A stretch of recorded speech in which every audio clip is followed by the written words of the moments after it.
Hello friends and welcome to this video. Today I'm going to talk to you about Windows 8 versus Windows 7. I've been using Windows 8 for about a year now, and my computer started to degrade, its performance due to the fact that I install and uninstall dozens of applications monthly, and I keep installing and uninstalling stuff. So when you do that and you deal with the internet, things can get slower. So at this point, after a year and something of being using it, I decided to go to have a clean install. But that being said, I had the choice to either install again Windows 8 or install Windows 7, go back, downgrade. So I have to say Windows 8 has some good points. For example, you don't need to have an extra application to mount your ISO files. The file copying is faster. The interface looks newer and it also looks fresh.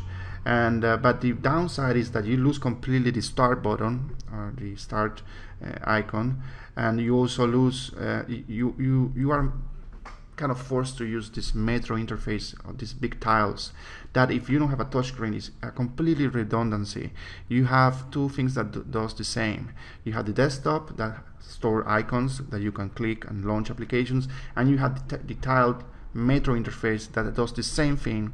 Plus, it has some kind of live tiles that show you information and some apps that really are useless. The apps from Microsoft are really, in my opinion, at this point, at this date, a waste of time. They really are not worth downloading, especially because you can have everything the same using your browser, and they are more like something in the way. So Windows 8 add complexity to something that is already should be straightforward. So when you are using your operating system, you just want to launch applications quickly.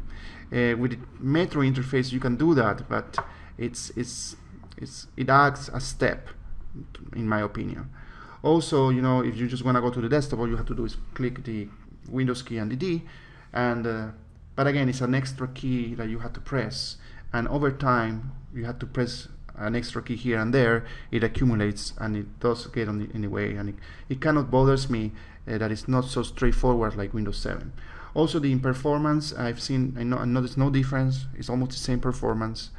Maybe starts 1 second or 2 faster to the Metro interface, but not to the desktop. If you notice, when you start Windows 8, the Metro loads faster, but when you want to go to the desktop, you still have to wait.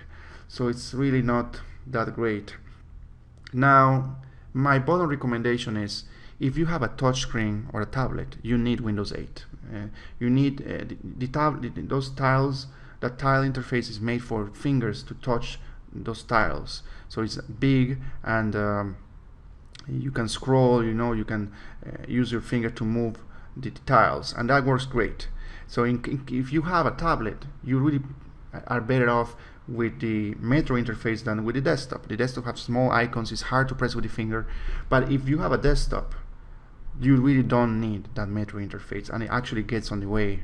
So until Microsoft give us power users a way to deactivate that Metro interface completely and bring back the start menu, I'm gonna stay away from Windows 8. So I decided to downgrade and just spend a few hours installing Windows 7. I didn't have a ghost copy, so it took me a while to reinstall everything, but I'm much better off now. I feel much happier. When I turn on my computer, it goes right where I want it to go. I start applications faster. I don't really need that Metro interface. I don't really need to know the weather. For that, I have my phone, really. And if I want, I can always browse to the web page. So bottom line, for tablets and touchscreens, there is no arguing. Windows 8 is the way to go. For non-touchscreen, and regular computers with keyboard and mouse, stay with Windows 7. That's my final recommendation, and let me know what you think. Of course, I'm sure this is highly controversial, but I'm open to hear your suggestions, your comments, and thank you very much.